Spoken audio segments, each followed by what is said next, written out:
จะได้ส่วนในแต่ก็คนนี้ยังบาดเอชีงานนี้ยังมาต่อพี่หึงอันนั้นไม่พลันเดอร์บันต่อตีกับแบบม้วนนาบานถวยเจ้าหนังแนบเซนที่ฉลองผมมากันใบรอยชนะมนอะไรนี่โปเกบานโจมาเรียนในขนมสลาดับใบเตรียมถวยจิตเฮียนนาสบายจัดเหมือนแต่ในเด็กบานก้อยตกช่วยหนังเล็กจะนายเจ้าไว้บานก้อยตกช่วยหนังเท่ากีปีนี้แกเมียนจะดักปะหายคณีในขนมมาเรียนนักโปเกซัวคณีทางต่างไงนี่ขู่น่าได้มาเรียนเตียเมื่อแนบเซนกีตีทาเฉมเมื่อนักลากทางอาเลนอย่างเตยแต่จมูกเล็กไว้อัดควอลได้นาตีไอตีเตยขั้นก่อนนักเคยตะลีโอหรือว่าเฟอร์เรนดาแต่เป็นเนาะดังพอไอ้เนาะโอ้ยสตัดมันนึกให้โดยเนี่ยมือจังเรียกคางเลนไว้ในสบายจัดเหมือนเต้นไปแต่โจมาทัวร์แต่เฮียนในสลานี่ผู้สปอร์ตวันนี้เวนจึงม้วนปรำซองติดไม้แต่เบี้ยมือตัวเวนให้คอมฟอร์ตบอลชิงม้วนโอ้ยสวยคลื่นนะแต่เป็นอาเลนดาโจมาเคยในสบายจัดเป๊ะไอ้เต้กัดเจ้าผมมวยซองติดไม้ไอ้ถอยก็เคยจึงสปอร์ตอันนี้เปะรอดองตีในครั้งท้ายนี่เนี่ยดามาบริเวณพวกคือจีเชมเมอร์แมนมันเหมือนจีอาเลนเต้อาเลนก่อนจะปรำเชมเมอร์แมนท่าเธอไอ้เธอแต่กับอ้อยมันหรือสลับไอ้ซ่าเชมเมอร์แมนมาประโยชน์เซอร์ถึงออกนี่ปีรูในสลาแต่เฮียนมวยนี่เจสได้แต่พวกเกมเหมือนเจสเซอร์เตี้ยเต้พวกเกคือจีแต่เฮียนหายในขณะการหาแต่เฮียนพวกเกมีชันเลนหรือกับไปสกัดกำนำใบตัวบ้านพกายโดยโจตะโป้พวกเกตัวบ้านพกายป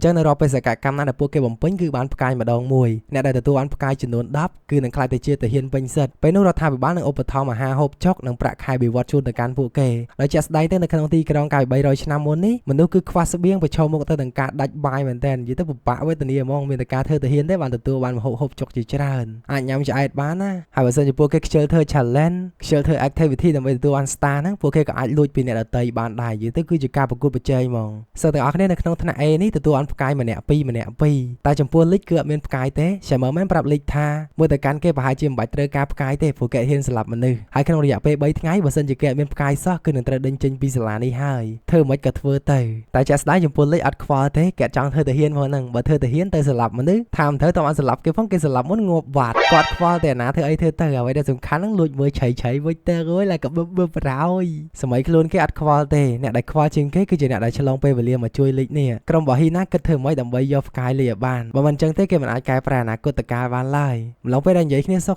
เมื่อสรุปทำอะไรรวมปรับพวกเกธาตูล็อกเคอร์ว่าพวกเกตระบ้านกินลุยก่อให้พกายในขนมลูกกบัดตามนั่งได้ดอกไปบัดพกายจังเนี่ยแต่ก็แค่ใบจีซองไซเลยเล็กผลเลยเป็นพกายเหรอจังเนี่ยได้ลุยพกายเป็นแต่เล็กเต้แต่จะสไตล์เต้เล็กบ่อยเป็นดังไอหมอกเบี้ยพวกเกกับบ้านลือสไลซ์โนราสไลปีข้างกลางเนี่ยได้บังก็สไลไปนั่นคือจ่าโดนนั่งวิบากมาลุยพกายระบอบพวกเกยมันตายบนนกกลุ่มเรียมโซโนรายพกายระบอบเนียงเตี้ยเท่ากี้เคยจังจางโชว์ตัวช่วยก็วันใต้ระบาโดนกลุ่มเรียมโดยสายใยระบอบเท่ากี้เพื่อการเอาแต่ระบาโดนนำใบโดยโยมโหวหามอ้อยเกยยำมันตายบนนกทางต่างกลุ่มเรียมจางบ้านพกายระบอบเกยเตี้ยเท่ากี้เป็นจุ่มเรือไล่กลายไปอ้อยพกายแต่การโดนเจอเคยจังกับจังขอดำนาเกยแต่เท่ากี้ปรับทางก็มันใหญ่ไอ้บ่มันจังเต้เกยหนึ่งออดโมโหวหายำให้ตามตนาเซนเตอร์ปดาโดนเตอร์มาเกลียเตยเจอกับบ้านปดาพกายระบอบเกยมุ้ยแต่อ้อยโซโนราเรียนแอบเซนเตี้ยได้ตระบ้านเกยลุยพกายพวกเกยกับบ้านเชียพกายเรียงขลุ่นโดยทำเมียนปียังใจเนียมาเนี่ยมวยปลาเซนจังนะเฮน่ากับจังใจพกายมวยแต่การเล็กแต่เล็กแกะเตอร์กาพกายเต้แกะจังเธอตะเฮียนพวกหนึ่งก็อ้อยเนี้ยเชียแต่การแอบเซนเซนเตอร์เล็กเก็บบ้านเล็กแต่ด่างกาเปิดมวยทาเกมอตีนี้เอาเป็นจังเธอตะเฮียนไอเต้เอาไว้ในสำคัญคือจังน้องโทกี้เจนปีสลาตะเฮียนได้ซาตะเยว่าโทกี้ปรับเกท่าเธอไว้แกะได้อ้อยเกนั่งไปโชว์โทกี้ปีกลุ่มนัดจังเธอจีตะเฮียนเตอร์ผู้ก็จังไอจังว่าก็คลายจีเนี่ยได้สลับมาเนื้อเต้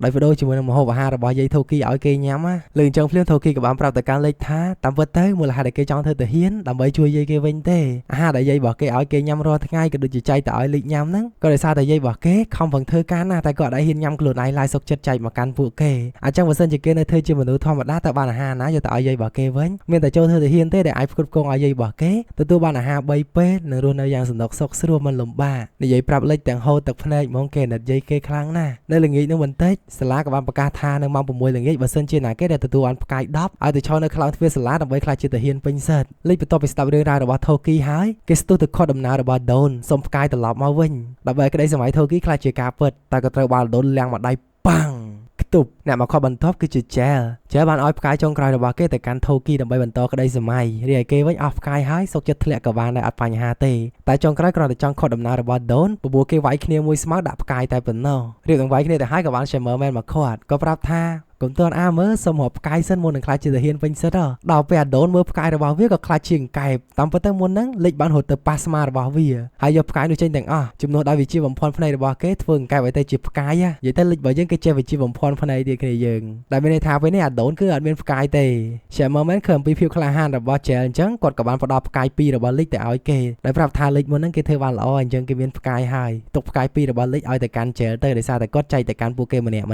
วันต่อไปประการนั้นเตอร์ បានបញ្ចប់ទៅរឿងបន្ទាប់ដែលលេចធ្វើមានអីទេទៅលួចមើលស្រីមួយទឹកហ្នឹងឯងមើលគេរាល់ថ្ងៃបរោយយឺសាហាវមែនដំណឹងដែលថាមានអ្នកលួចមើលស្រីមួយទឹកក៏បានលើទៅដល់ Captain Allen ក៏បញ្ជាឲ្យចាប់ជនល្មើសដែលលួចមើលគេមួយទឹកហ្នឹងមុនពេលដែលគាត់ចាប់បានបើមិនអញ្ចឹងទេគាត់នឹងដាក់ពិន័យមួយថ្នាក់ហ្មងលេខបានប្រាប់ទៅកាន់ពួកគេថាបើមិនអញ្ចឹងទេយកខ្ញុំធ្វើជាចំណាត់ខ្មាំងទៅប្រហែលជា Captain Veranda គាត់នៅចាំចាប់ជនល្មើសអញ្ចឹងណាបញ្ជូនខ្ញុំឲ្យគាត់ទៅពេលនោះខ្ញុំនឹងបានឃើញ Leo គាត់ពណ៌អីទៅអើយសុបាយចិត្តណាអូយសាហាវគ្នាយើងអើយទូឯងរបស់យើងហុកចិត្តដល់ក៏បន្ទាប់ពីហ្នឹងមកម៉ោងចេញពីរៀនមិនតាន់ទេលេខរបស់យើងហ្នឹងគ្រាន់តែចេញពីរៀនភ្លាមស្ទុះសំដៅទៅបន្ទប់ទឹកស្រីហើយគ្រាន់តែបើកទ្វារមកផ្លាប់ម៉ែឲ្យស្រីដាក់យកប្រោយផែគាត់បានបដូរផ្លាកវាបន្ទប់ទឹកផុសជាមួយបន្ទប់ទឹកស្រីដល់ចូលមកបន្ទប់ទឹកផុសហ្នឹងស្រីចាំចាប់ដាក់ឡើងខ្ទប់ហើយដល់ពេលបដូរផ្លាកអញ្ចឹងទៅមានដូរមកវិញតាន់ណាជិលគាត់ដើរមកមុជទឹកដើរផ្លុកចូលបន្ទប់ទឹកផុសដល់បើកទ្វារមកខ្វាក់អូយកន្លែងហ្នឹងសាហាវណាស់គ្នាយើងអើយបើចង់មើលទៅមើលខ្លួនឯងទៅភាគទី14នាទីទី5មើលលើដៃណាសាហាវពេកដាក់កើតទៅ YouTube ចាប់ឥឡូវហើយបន្ទាប់ពីហ្នឹងមក Captain Allen ក៏បានមកចាប់អ្នកលួចមើលស្រីមួយទឹកបានហើយដូចតែបានសន្យាអញ្ចឹងបើពេលចាប់បានហើយដឹងតដាក់ពិន័យពួកគេហើយក៏បានបញ្ជូនពួកគេមកក្នុងព្រៃហើយឲ្យរកផ្លូវត្រឡប់ទៅវិញធ្វើម៉េចសវាយនៅក្នុងព្រៃហ្នឹងណាគ្រប់គ្នាខឹងលិចមែនតែនតែចំពោះលិចវិញបានចូលមកក្នុងព្រៃចេះបោកស្រីមួយទឹកចាំទៅលួចមើល Leo ទេចាំមើលទៅឡើងមើលដឹងតែថតហើយកៅអៅគេសើមកដល់ពេលឃើញលិចអត់ឃ្លានចង់មើលអញ្ចឹងក្រុមស្រីក៏បានឲ្យមើលបដ ாய் ដែរពួកគេបាននិយាយថាឥឡូវនេះពួកគេមិនមែនជាសិស្សទៀតទេហើយក៏មិនរស់ក្នុងជីវិតស៊ីវិល័យអីដែរពិភពលោកប្រែប្រួលអស់ហើយសូម្បីតែម្ហូបហ្នឹងក៏គ្មានញ៉ាំផងនៅក្នុងច្បាប់ទាហានពួកគេលែងខ្វល់ថាខ្លួនឯងជាមនុស្សស្រីជាអីហើយអញ្ចឹងបើចង់មើលណែមើលបរោយដោះអាវឲ្យមើលទៀតដល់ពេលគេដោះអាវឲ្យមើលអញ្ចឹងលិចនេះមានចង់មើលណាយកអាវទៅក្រោយអីគេវិញចំពោះលិចគាត់ចេះតែលួចមើលទេតែបើឲ្យមើលគាត់ខ្ជិលមើលលិចក៏បានសួរទៅកាន់ពួកគេថាអើយខ្ញុំឆ្ងល់ដល់ហើយហេតុអីជាអ្នកទាំងអស់គ្នាចង់ខ្លាចជាទាហានម៉េះដឹងអត់ថាទាហានណាពួកយើងត្រូវស្លាប់មនុស្សហើយការដែលស្លាប់មនុស្សបែបនេះនឹងបាត់បង់អំពើមនុស្សធម៌ស្លាប់គ្នាទៅវិញទៅមកចុងក្រោយគ្មានសល់អីទេចំពោះអ្នកដែលចង់ធ្វើទាហានពួកគេមានហេតុផលរៀងខ្លួនអាចារ្យមុននឹងបានប្រាប់ទៅកាន់គេថានាងចង់ខ្លាចជាទាហានដោយសារតែនាងមានប្អូន4នាក់ក្រោមបន្ទុកនិងចិញ្ចឹមម៉ែចាស់ម្នាក់អញ្ចឹងបើសិនជាមិនធ្វើទាហានទេពួកគាត់នឹងគ្មានអីញ៉ាំឡើយមិនមែនគ្រប់គ្នាសុទ្ធតែចង់ខ្លាចជាទាហានទេតែពួកគេមានហេតុផលរៀងខ្លួនដើម្បីធ្វើជាទាហានស្របពេលនោះដែរ Shamerman ក៏បានបង្ហាញខ្លួនហើយក៏បានប្រាប់ទៅកាន់ពួកគេថាមិនជាបញ្ហានោះទេពួកគេក៏អាចខ្លាចជាទាហានដែលមិនសម្លាប់មានន័យថានៅក្នុងសង្គ្រាមពួកគេមិនបាច់ចាំសម្លាប់មនុស្សក៏បានដែរក៏ប៉ុន្តែបញ្ហាត្រង់ថាពួកគេត្រូវតែខ្លាំងជាងទាហានធម្មតាហើយតែពួកគេចង់ធ្វើជាទាហានហើយចង់សម្លាប់មនុស្សតម្រូវពួកគេខំប្រឹងរៀនខំប្រឹងសូត្រនិងខំប្រឹងហាត់ឲ្យខ្លាំងទៅពេលដែលពួកគេខ្លាំងនឹងអាចខ្លាចជាទាហានដែលមិនសម្លាប់មនុស្សបានហើយចេះលើអំពីរឿងនេះហើយគាត់ឆ្ងល់មែនទែនជុំទាហានដែលមិនសម្លាប់មនុស្សដល់មិនទៅនៅយប់នឹងដែរ Shamerman ក៏បានចូលទៅក្នុងបន្ទប់សម្ងាត់មួយនៅក្រៅទូសិភៅចេះក៏បានលួចចូលទៅតាមគាត់នៅទីនោះចេះបានឃើញ Captain ចំនួន4នាក់ដែលកំពុងតែនិយាយគ្នាអំពីការពិសោធន៍ទៅលើ All Thing ដែលពួកគេបានចាប់កដោចំនួន10ក្បាលយកមកពិសោធន៍តែទៅនឹង All Thing គឺវានឹងត្រូវជ្រាបចូលទៅក្នុងសរសៃឈាមរបស់សត្វទាំងអស់នោះបើសិនជាសរសៃឈាមរបស់ពួកគេអាចទទួលយក All Thing បាននឹងទទួលបានថាមពលពិសេសពីធម្មជាតិតែបើសិនជាអត់បានទេគឺពួកគេបាន invent ជាមួយនឹងរបស់មួយទៀតហៅថា Ballot Shamerman ក៏បានយក Ballot ដែលមាន point ចំនួន10000ដាក់ឲ្យសត្វកដោមួយក្បាលកាន់គ្រាន់តែកដោនោះកាន់ Ballot នឹងភ្លាមយកវាថាស្ទុះបឹងថាមពលពិសេសមែនតើ Shamerman ក៏បានបន្តទៀតថាពួកគេមាន project មួយក្នុងការបង្កើត Ace ចេះគ្រាន់តែលើពាក្យថា Ace ភ្លាមគាត់ដឹងហ្មងថានេះគឺជា project ដែលបង្កើត Legendary Ace នៅក្នុងអនាគតកាលតែពេលនោះដូចជាមានជំងឺប្រចាំកាយមិនទេចេះក៏បានដួលធ្វើឲ្យពួកគេសង្ស័យដល់ចេញមកមើលតែសំណាងល្អមែនតើគេក៏បានជួបជាមួយនឹងណាណាដែលកាលពី300ឆ្នាំមុនណាណានៅទូចទេក៏នាំចេះភៀសខ្លួនពីកន្លែងនោះទៅណាណាបាននាំចេះមកក្នុងបន្ទប់របស់នាងកាលនោះណាណានាងមានអាយុត្រឹមតែ6ឆ្នាំតែប៉ុណ្ណោះក៏ប៉ុន្តែនាងមានសមត្ថភាពពិសេសអញបាំងកាយមើលឃើញពីអនាគតនៅអតីតកាលហើយអាចទំនាក់ទំនងជាមួយនឹងមនុស្សអនាគតអីបានអញ្ចឹងណានាងក៏បានប្រាប់ទៅកាន់ចេះថានាងគឺជាក្មេងម្នាក់ដែលគេយកទៅពិសោធន៍ Project Ace នៅក្នុងចំណោមក្មេង10នាក់មានតែនាងទេដែលរស់មានជីវិតនាងក៏បានបញ្យល់ចេះអំពី Project មួយនេះនៅក្នុងការបង្កើត Ace គឺគេយកថាមពល All Thing នឹងទៅចាក់ចូលនៅក្នុង DNA របស់មនុស្សបើសិនជា DNA នោះអាចទទួលយកថាមពល All Thing បានគឺពួកគេនឹងក្លាយទៅជា Ace មនុស្សដែលមានថាមពលពិសេសឬក៏ជាមនុស្សបំលែងថ្មីដែលគោលបំណងរបស់ Shamerman ហ្នឹងគាត់ចង់បង្កើតមនុស្សដែលមានថាមពលពិសេសដូចជា Visa អញ្ចឹងណាដោយសារតែ Shamerman ផ្ទាល់គាត់គឺជាមនុស្សដែលមានថាមពលពិសេសស្រាប់ហើយមួយទៀតចំពោះ Ballot ដែល Shamerman បង្កើតឡើងគឺគាត់ទុកសម្រាប់មនុស្សណាដែល DNA របស់ពួកគេមិនអាចទទួលជាមួយនឹង All Thing បានដែលមានន័យថាពួកគេក៏អាចទទួលបានថាមពលពិសេសដែលគ្រាន់តែខ្ចីថាមពលអំពី Ballot យកមកប្រើនៅត្រង់កន្លែងនេះមូលហេតុដែលណាណានិយាយការពិតប្រាប់ទៅកាន់ជែលទាំងអស់ក៏ដោយសារតែនាងអាចទំនាក់ទំនងជាមួយនឹងខ្លួនរបស់នាងពីអនាគតកាលបានណាគ្នាយើងនាងគ្រាន់តែដឹងថាជែលជាមនុស្សមកពីអនាគតកាលតែប៉ុណ្្នឹងទេរីឯរឿងផ្សេងទៀតនាងអត់ដឹងឡើយដោយសារតែណាណានៅក្នុងអនាគតអត់បានប្រាប់មកកាន់អតីតកាលនេះទេព្រោះខ្លះអតីតកាលកែប្រែខ្លាំងពេកធ្វើឲ្យប៉ះពាល់ដល់អនាគតនៅពេលនេះពេលវេលាដែលជែលមកលាក់ខ្លួនក្នុងបន្ទប់របស់នាងក៏ជិតអស់ដែរអញ្ចឹងនាងស្នើសុំឲ្យជែលត្រឡប់ទៅវិញទៅបើមិនអញ្ចឹងទេ Allen ចូលមកនឹងចាប់គេបានជាមិនខានជែលក៏បានភៀសខ្លួនឡើងចតាយន្តដើម្បីគេចទៅវិញតែពេលនោះក៏ភ្លឹប អាឡែនភ្ជុងក្បាលពីក្រោយបាត់ឯហ្នឹងអាឡែនក៏បានសួរជែលថាហេតុបានជាគេចូលមកកន្លែងនេះគាត់សង្ស័យគេតាំងពីដើមខុសពីសិស្សដទៃទៀតគេចង់ដឹងរឿងផ្ទៃក្នុងមែនតែនពេលនេះគាត់សុំដាក់ពិន័យគេដោយការបាញ់បំបីស្ទះក្បាលជែលក៏បានវត្តកាភ្លើងនោះចេញហើយប៉ះគ្នាមកប្រាវតែវាអត់មានឈ្នះអាឡែនទេមកទៅពេលនេះបើសិនជាវាឈ្នះអាឡែននឹងត្រូវស្លាប់កន្លែងនេះជាមិនខានអនាគតក៏អត់ប្រែប្រួលដែរតែដល់វាយគ្នាមកប្រាវចាប់អារម្មណ៍ត្រង់ចំណុចមួយអាឡែនបានចោលឲ្យគេឈប់មកទៅកាន់ post មួយនេះដូចជាប៉ារបស់គេនៅក្នុងសម័យអនាគតកាលអញ្ចឹងហើយប្រកាសក្នុងចិត្តហ្មងថានេះគឺជាអាឡែនឪពុកចិញ្ចឹមរបស់គេនៅក្នុងអតីតកាលកាល300ឆ្នាំមុន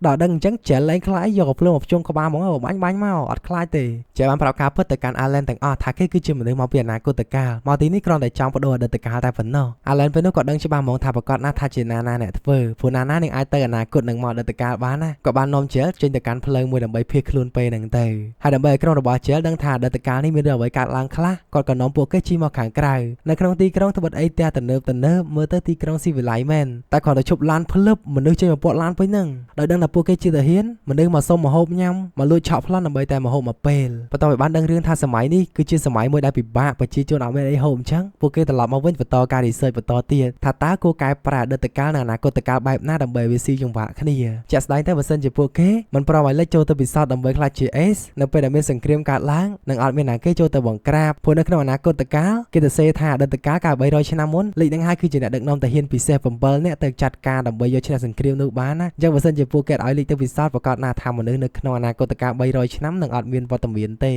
ញ្ចឹងពេលនេះអត់ដឹងថាត្រូវធ្វើអីដើម្បីកែប្រែអនាគតនៅឡើយទេមានតាមដំណើរសិនស៊ើបសិនអញ្ចឹងណាបេសកកម្មបន្តតែពួកគេត្រូវធ្វើការហាត់ទាហានមានអីទេក្រៅពីរត់ស្ពីកភ្លើងអីចឹងទៅរីឯខាងជែលវិញដោយដឹងថាអាឡែនគឺជាពុករបស់គេនៅពីក្មេងគ្មានទេគេចង់កែប្រែពុកគេបដ ாய் ពេលជួបបរិយដកបរិយចេញបួវាយគ្នាមួយស្មៅសាហាវមែនទែនបន្ទាប់ពីការវឹកហាត់ត្រូវបានបញ្ចប់ Shamerman ក៏ប្រាប់ពួកគេថាបន្តិចទេគាត់មានបេសកកម្មមួយទៀតឲ្យពួកគេត្រូវធ្វើគាត់ថាបេសកកម្មនោះគឺនៅបែបមាត់សមុទ្រចឹងណាបន្ទាប់ពីហ្នឹងមកគាត់ក៏បានទៅជួបជាមួយនឹង Veranda ក៏បានប្រាប់ទៅកាន់ Shamerman ថានៅពេលនេះសង្គ្រាមកាន់តែខិតជិតចូលមកដល់ហើយពេលវេលារបស់ពួកគេក៏ជិតអស់ដែរអញ្ចឹងអ្វីដែលសំខាន់ពេលនេះគឺពួកគេត្រូវការពិសោធន៍ទៅលើមនុស្សភ្លាមដោយចាក់ All Sync ចូលទៅកាន់ DNA របស់ពួកគេ Shamerman ពេលនោះគាត់ក៏អត់ចង់ឲ្យ Veranda ពិសោធន៍ទៅលើមនុស្សដែរព្រោះគាត់ស្រឡាញ់ក្មេងៗដូចជាកូនអញ្ចឹងតែក៏អត់ជំរឿសដែរមានតែចាប់លេចមកធ្វើជាអ្នកពិសោធន៍ដំបូងគេបើសិនជាជោគជ័យគឺពួកគេអាចឈ្នះសង្គ្រាមតែបើសិនជាបរាជ័យគឺចប់សូមបញ្ជាក់តិចកន្លែងហ្នឹងគឺគេនិយាយអំពីការពិសោធន៍ project Legendary A ហ្នឹងអ្នកគ្នាបន្ទាប់ពីហ្នឹងមក Shamerman ក៏បាននាំសិស្សទាំងអស់ទៅកាន់ឆ្នេរសមុទ្រដើម្បីធ្វើការវឹកហាត់មកនិយាយអំពីសិស្សថ្នាក់ A វិញគឺជាថ្នាក់របស់លេចពួកគេខំប្រឹងវឹកហាត់មែនទែនដើម្បីខ្លាចជាទាហានដែលមិនសម្លាប់មនុស្សឃើញតែពួកគេខំប្រឹងវឹកហាត់អញ្ចឹង Shamerman ក៏មានហ្គេមឲ្យពួកគេលេងដើម្បីទៅដើមគ្នាយកផ្កាយនៅក្នុងសាលាទាហាននេះគេមានថ្នាក់ A B C D ថ្នាក់លេខគឺជាថ្នាក់ A ក៏មានកាភ្លើងបាញ់ទឹកដែលមានទឹកពណ៌ខ្មៅហើយមានទង់តំណាងឲ្យថ្នាក់នីមួយៗការប្រកួតគឺធ្វើឡើងរវាង2ក្រុមអញ្ចឹងបើសិនជាក្រុមណាអាចបាញ់គេបានច្រើនហើយដកទង់របស់គេបានគឺជាអ្នកឈ្នះហើយធម្មតាទេតើហាត់ទាហានគេមិនបាញ់ទៅតែចំពោះក្រុមរបស់លេខដែលជាទាហានអត់សម្លាប់ហ្នឹងយុទ្ធសាស្ត្រប្រកួតរបស់ពួកគេគឺរត់ទៅឲ្យឆ្ងាយកុំឲ្យគេបាញ់គ្មានតែគិតតែពីរត់ទៅរត់ដល់ពេលអ្នករត់ដេញតាមហ្នឹងហត់ពេកសន្លប់ដកទង់បានឈ្នះបរោយនៅពេលនេះគេបានយកឈ្នះទៅលើថ្នាក់ B ហើយថ្នាក់ដែលគេប្រកួតជាមួយបន្ទប់គឺជាថ្នាក់ C នៅក្នុងវគ្គផ្ដាច់ព្រាត់ថ្នាក់ C ហ្នឹងអ្នកដែលកាន់ទង់គឺជាអាដូនហើយធម្មតាទេអាដូនហ្នឹងវាខ្លាំងតាំងដើមវិញអ្នកគ្នាក្រុមបលិចក៏ប្រើយុទ្ធសាស្ត្រដដែលគិតទៅពីរត់ទៅអ្នកដតីសន្លប់អស់លីងតែអាដូនវាអត់សន្លប់ទេវាកាន់ទង់ធ្វើមិនដឹងបើសិនជាវាយឬក៏បាញ់ពួកគេនឹងខូចឈ្មោះថាក្រុមដែលអត់សម្លាប់លេចពេលនេះគាត់នឹកឃើញគំនិតមួយប្រើសូណូអារ៉ាបឆោតអាដូនហើយអាដូននឹងរត់ដេញតាមគេតែមានណារត់ចុះរត់ឡើងក៏បានរត់ចូលទៅដល់ផ្លូវតក្នុងចលងភ្នំអាដូនឃើញអញ្ចឹងអាយ៉ាអស់ផ្លូវហើយអាវងគ្រូឲ្យត្រៀមមកឲ្យទង់នឹងមកហើយមកតែមានណានៅពេលដែលអាដូនដើរចូលមកផ្លុកធ្លាក់ចូលដៅភ្លឹបដែលធ្វើពួកគេដកទង់វាអាដូនបានយ៉ាងស៊ីផុយទាំងអស់នេះការយកឈ្នះគឺសុទ្ធសឹងតែជាគំនិតដែលចេញមកពីលេចទាំងអស់និយាយទៅលេចរបស់យើងឃើញតែគេខូចដូចមើលលីអូស្រីមែនតែឆ្លាតដល់កនៅយុគនឹងដែរពួកគេក៏បានជប់លៀងជុំគ្នាដោយសារតែការយកឈ្នះនោះគឺជាគំនិតដែលលេចផ្ដើមចេញមកសិស្សថ្នាក់ A ទាំងអស់ក៏បានសួរលេចថាតើលេចនឹងព្រមធ្វើជា commander របស់ពួកគេដែរទេគឺជា captain ណាអ្នកគ្នាហើយពួកគេសប្បាយចិត្តមែនទេបើសិនជាមានលេចធ្វើជា commander លេចក៏អត់បដិសេធដែរគាត់ក៏យល់ព្រមហើយគាត់នឹងដឹកនាំក្រុមទាហានអត់សម្លាប់នេះឲ្យមានអនាគតរុងរឿងទាំងអស់គ្នាហ្មងបន្ទាប់ពីហ្នឹងមកស្អែកឡើងក៏បានចូលមកដល់កន្លែងមកកាន់ office របស់ Shamerman វិញនៅពេលនេះគ្នារបស់គេម្នាក់ដែលមានឈ្មោះថា David ត្រូវបានគេសម្លាប់នៅក្នុងសង្គ្រាមបាត់ទៅហើយអ្វីដែលពួកគេត្រូវធ្វើពេលនេះគឺត្រូវតែធ្វើការពិសោធន៍ភ្លាមទៅលើលេខតែម្ដង ដោយសារតែលិចគឺជាមនុស្សដែលត្រូវបាន Shamerman ជ្រើសរើសនិងពេញចិត្តជាងគេ Shamerman អាចយល់ព្រមទេគម្រាម Veranda ទៀតតែអត់ជំរើសឡើយបើសិនជាពួកគេមិនធ្វើនៅពេលនេះប្រកាសណាស់ថាគ្មានឱកាសទៀតទេ Shamerman ក៏បានយករឿងនោះទៅប្រាប់លិចហើយបានអោបលិចមុននឹងព្រមឲ្យលិចទៅធ្វើការពិសោធន៍ចុំនៅត្រង់កន្លែងនេះយើងបានឃើញថា Shamerman ដូចជាមិនមែនមនុស្សអាក្រក់អីមែនណាអ្នកគ្នាតែអត់ដឹងថាដំណើរសាច់រឿងនឹងទៅជាយ៉ាងណាទេយើងមានចាំមើលភាគបន្តទៀតណោះចឹងភាគទី5របស់យើងមកដល់ទីបញ្ចប់ត្រឹមនេះហើយមិនដែរអ្នកគ្នាល្អមើលអត់ហើយមានធានាថានៅក្នុងភាគក្រោយកាន់តែមានរឿងស៊ីជម្រៅដែលឲ្យគ្នាយើងតាមដានហើយនឹងវែកញែកបន្តទៀតតែអ្វីសំខាន់ភាគនេះចប់ត្រឹមហ្នឹងហើយហ្នឹងចឹងចាំមើលភាគក្រោយបន្តទៀតណោះចាំបើសិនគ្នាពេញចិត្តនៅភាគនេះកុំភ្លេចធ្វើការចុច like និង subscribe ជូនអ្នកមានម្នាក់មួយផងណា